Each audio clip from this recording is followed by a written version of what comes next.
29 में से 25 सीटें भारतीय जनता पार्टी, 4 कांग्रेस और 3 महीने में 1 सीट का बढ़ोतरी इसके अंदर। क्या ट्रेंड, इस ट्रेंड को आप कैसे एनालाइज करेंगे समीर जी? मुझे लग रहा है कि और आने वाले समय में भारतीय जनता पार्टी और वहाँ पर मजबूत होगी, क्योंकि जो भावेश जी ने बताया बिल्कुल सही बात है कि सनातन का एक बड़ा मुद्दा मध्य प्रदेश में रहने वाला है और भारतीय जनता पार्टी संगठन के स्तर पर और संघ भी अपने स्वयंसेवकों के थ्रू सनातन को मुद्दा लगातार बना के रखेंगे 2024 तक।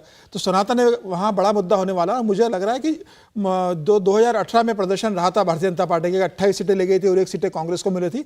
मुझे लग रहा है वही प्रदर्शन मध्य प्रदेश में होगा। हो सकता है छिंदवाड़ा में भी कोई तगड़ी चुनौती, ऐसा कैंडिडेट खड़ा किया जाए कि जो कमलनाथ के बेटे को तगड़ी चुनौती दे सके, लेकिन फिर भी 1 सीट अगर कांग्रेस को दी जाए तो मुझे लग रहा है 28 सीटें भारतीय जनता पार्टी को आने वाली लोकसभा में एमपी में क्यों ग्राफ ऊपर जा रहा है बीजेपी का?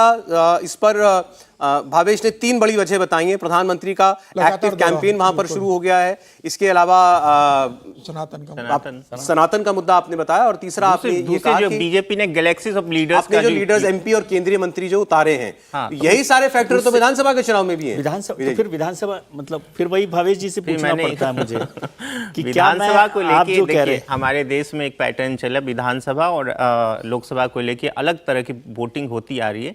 तो अभी विधानसभा को लेके मे भी 1 हफ्ते के बाद हम लोग डेटा लेकर आए तो उस पर ज़्यादा विश्वास है कि अभी हमारी बातों पे ज़्यादा विश्वास न करें, विधानसभा के उस पर कोई मतलब ना निकाले। लेकिन मुझे थोड़ा सा पूछना, मैं त्रिपाठी जी इस पर ज़्यादा काम करते रहे हैं कि जो सनातन का मुद्दा है, सनातन का मुद्दा देश भर में बहुत सारी जगह पर चल रहा है और भारतीय जनता पार्टी इसको कर रही है, लेकिन मध्य प्रदेश की यदि स्टेट को देखें तो वो मोर और लेस हिंदू स्टेट है।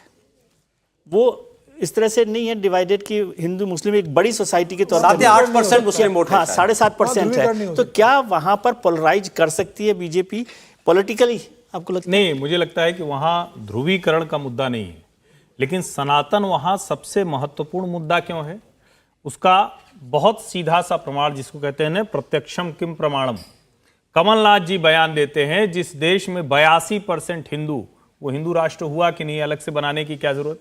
बाबा बागेश्वर की कथा करानी पड़ती है, प्रदीप मिश्रा की कथा करानी पड़ती है, उनको कहना पड़ता है कि मैं तो पुराना हनुमान भक्त हूं। ये सब आपको तब कहना पड़ता है जब वो कॉन्स्टिट्यूएंसी आपके ऊपर भरोसा करने को तैयार नहीं।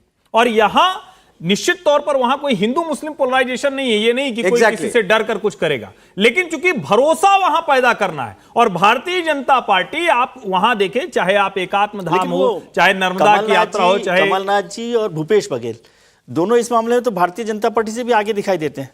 दोनों इतने हनुमान भक्त हैं बड़े, और भूपेश बघेल साहब ने तो जो राम वनगमन पथ बनाया है, इतना बड़ा प्रोजेक्ट जो है उत्तर प्रदेश के बाद कहीं पर पूरा हुआ होगा। यही सब वजह थी कि ये सनातन के मुद्दे के बाद भोपाल में रैली होनी थी, रैली जो होनी थी वो भी कैंसिल करनी पड़ी। उसमें सबसे बड़ा मुद्दा यही था क्योंकि उस वक्त सनातन पर कही गई अभद्र टिप्पणियों का उसकी बहुत चर्चा हो रही थी। इंडिया टीवी हर वक्त हर जगह डाउनलोड करने के लिए सर्च करें India TV news Google play store या ऐप स्टोर पर।